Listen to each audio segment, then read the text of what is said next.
తెలంగాణలోని 17 లోక్సభ స్థానాల నుంచి 525 మంది అభ్యర్థులు పోటీలో ఉన్నారని చెప్పారు ఎన్నికల ప్రధానాధికారి వికాస్ రాజ్. 7 లోక్సభ స్థానాల్లో 3 ఈవీఎంలు, 9 పార్లమెంటు స్థానాల్లో 2 ఈవీఎంలు ఉపయోగించాల్సి వస్తుందన్నారు.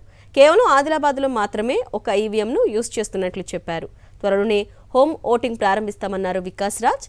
ఎన్నికల విధుల్లో 2,65,000 మందికి పైగా సిబ్బంది పాల్గొంటున్నట్లు తెలిపారు.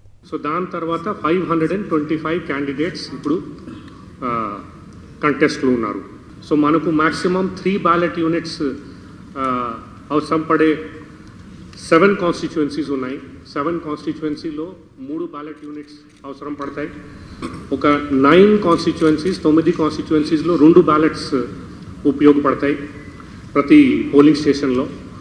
And only Adilabad is having 1 ballot unit being used.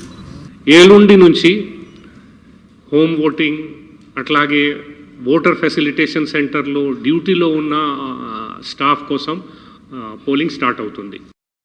మా నమ్మకం నువ్వే జగన్, మా నమ్మకం నువ్వే జగన్, మా నమ్మకం నువ్వే జగన్.